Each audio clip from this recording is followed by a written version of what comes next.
Chapitre 1 Les enfances de Tristan. Au temps où le roi Marc régnait en Cornouailles, de puissants ennemis attaquent ses terres. Rivalan, roi du Launois, lui porte secours si vaillamment que pour le récompenser, le souverain lui donne comme épouse Blanchefleur, sa sœur. À peine sont-ils mariés que le royaume de Launois est, à son tour, menacé par un ennemi de toujours, le duc Morcan. Rivalan confie la jeune femme enceinte à son fidèle maréchal, Rohalte le Foitenant, et part combattre son adversaire. Hélas, il ne survit pas à cette guerre. Fleur donne naissance à un fils, qu'elle appelle Tristan, en raison des tristes circonstances qui ont entouré sa naissance. Ensuite, n'ayant jamais pu se consoler de la perte d'un époux tendrement aimé, elle s'éteint de chagrin. Rohalte accueille l'orphelin, et comme le duc Morgan avait envahi les terres du Launois, le maréchal fait passer Tristan pour son propre fils, afin de le protéger. Après 7 ans accomplis, lorsque le temps fut venu de le reprendre aux femmes, Rohalte confia Tristan à un sage maître, le bon écuyer Gorvenal. Gorvenal lui enseigna en peu d'années les arts. Il lui apprit à manier la lance, l'épée, l'écu et l'arc, à lancer des disques de pierre, à franchir d'un bond les plus larges fossés. Il lui apprit à détester tout mensonge et toute félonie, à secourir les faibles, à tenir la foi donnée. Il lui apprit diverses manières de chant, le jeu de la harpe et l'art du veneur. Et quand l'enfant chevauchait parmi les jeunes écuyers, on eût dit que son cheval, ses armes et lui ne formaient qu'un seul corps et n'eussent jamais été séparés. À le voir si noble et si fier, large des épaules, grêle des flancs, fort, fidèle et preux, tous louaient Rohalte parce qu'il avait un tel fils. Songeant à Rivalan et à Blanchefleur, de qui revivaient la jeunesse et la grâce, chérissait Tristan comme son fils, et secrètement le révérait comme son seigneur.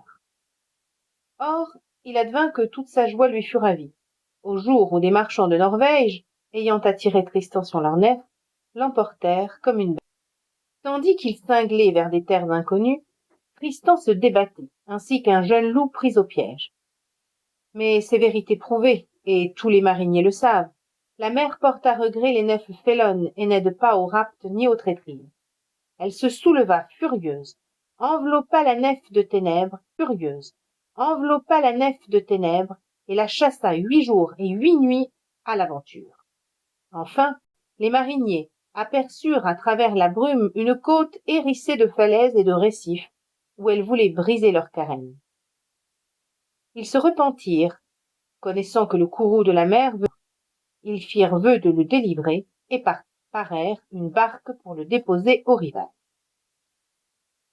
Aussitôt tombèrent les vents et les vagues, le ciel brilla, et tandis que la nef des Norvégiens disparaissait au loin, les flots calmés et riants portèrent la barque de Tristan sur le sable d'une grève. À grand effort, il monta sur la falaise et vit qu'au-delà d'une lande vallonnée et déserte, une forêt s'étendait sans fin.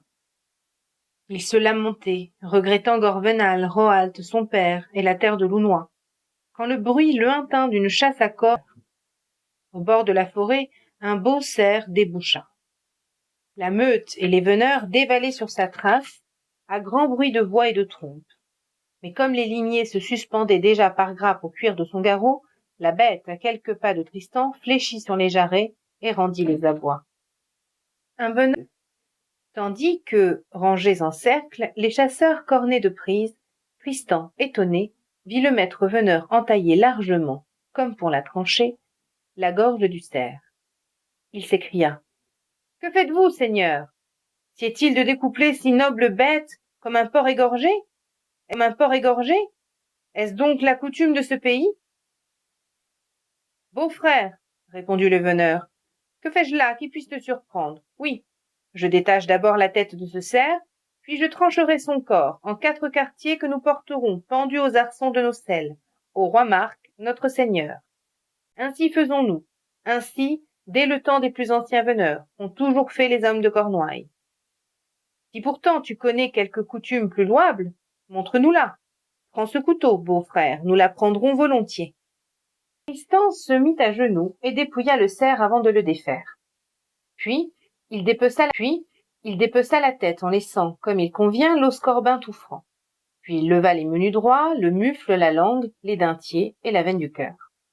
Et veneurs et valets de limier penchés sur lui, le regardaient, charmés. « Ami, dit le maître veneur, ces coutumes sont belles, en quelle terre les as-tu apprises? Dis-nous ton pays et ton nom. Beau seigneur, on m'appelle Tristan, et j'appris ces coutumes en mon pays de Lounois. Tristan, dit le veneur, que Dieu récompense le père qui t'éleva si noblement. Sans doute, il est un baron riche et puissant. Mais Tristan, qui savait bien parler et bien se taire, répondit par ruse. Non, seigneur, mon père est un marchand. J'ai quitté secrètement sa maison sur une nef qui partait pour trafiquer au loin, car je voulais apprendre comment se comportent les hommes des terres étrangères. Mais si vous m'acceptez parmi vos veneurs, je vous suivrai volontiers, et vous ferai connaître, beau seigneur, d'autres déduits de vénerie. Beau Tristan, je m'étonne qu'il soit une terre où les fils des marchands savent ce qu'ignorent ailleurs les fils des chevaliers. Mais viens avec nous, puisque tu le désires, et sois le bienvenu. Nous te conduirons près du roi Marc, notre seigneur. Tristan achevait de défaire le cerf. Il donna au chien le cœur, le massacre et les chasseurs comment se doivent faire la curée et le forut. Puis, il planta sur des fourches les morceaux bien divisés et les confia aux différents veneurs. À l'un la tête, à l'autre le cimier et les grands filets, à ceux-ci les épaules, à ceux-là les cuisseaux, à cet autre le gros des nombres. Il leur apprit comment ils devaient se ranger. Deux par deux pour chevaucher en belle ordonnance, selon la noblesse des pièces de venaison dressées sur les fourches. Alors, ils se mirent à la voie en devisant, tels qu'y découvrirent enfin un riche château. Des prairies l'environnaient, des vergers, des eaux vives, des pêcheries et des terres de labour. Des nefs nombreuses. Le château se dressait sur la mer, fort et beau, bien muni contre tout assaut et tout engin de guerre. Et sa maîtresse tour, jadis élevée par les géants, était bâtie de blocs de pierre, grands et bien taillés, disposés comme un échiquier de sinople et d'azur. Tristan demanda le nom de ce château. Beauvalet, on le nomme Tintagel. Tintagel? S'écria Tristan. Béni sois-tu de Dieu, et béni soient tes hôtes. Seigneur, c'est là que jadis, à grand joie, son père, Rivalan, avait épousé Blanchefleur. Mais hélas, Tristan l'ignorait. Quand il parvint au pied du donjon, les fanfares des veneurs attirèrent et le roi Marc lui-même. Après que le maître veneur lui eut conté l'aventure, Marc admira le bel arroi de cette chevauchée, le cerf bien dépecé et le grand sens des coutumes de vénerie. Mais surtout, il admirait le bel enfant étranger, et ses yeux ne pouvaient se détacher de lui. D'où lui venait cette première tendresse? Le roi interrogea comprendre. Seigneur, c'était son sang qui s'émouvait et parlait en lui, et l'amour qu'il avait jadis porté à sa sœur Blanchefleur. Le soir, quand les tables furent levées, un jongleur gallois, maître en son art, s'avança parmi les barons assemblés et chanta des lais de harpe. Tristan était assis au pied du roi, et comme le harpeur préludait à une nouvelle mélodie, Tristan lui parla ainsi. Maître, ce lait est beau entre tous.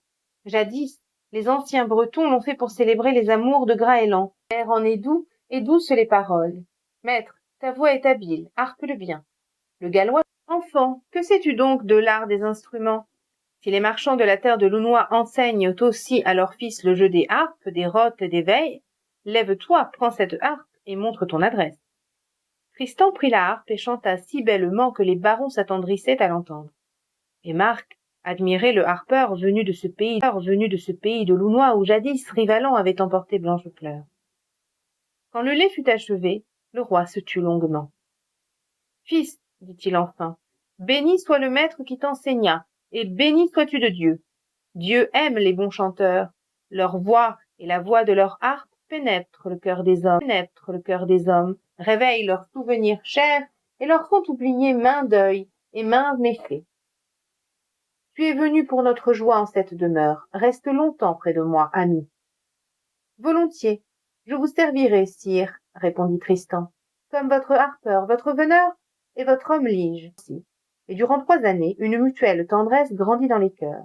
Le jour, Tristan suivait Marc au play ou en chasse, et la nuit, comme il couchait dans la chambre royale parmi les privés et les fidèles, si le roi était triste, il harpait pour apaiser son déconfort. Les barons le chérissaient et, sur tous les autres, comme l'histoire vous l'apprendra, le sénéchal Dinas de Lidan. Mais plus tendrement que les barons et que Dinas de Lidan, le roi l'aimait. Malgré leur tendresse, Tristan ne se consolait pas d'avoir perdu Rohalt, son père, et son maître Gorvenal, et la terre de l'Aunois. Seigneur, il sied au conteur qui veut plaire d'éviter les trop longs récits. La belle est si diverse, que servirait de l'allonger?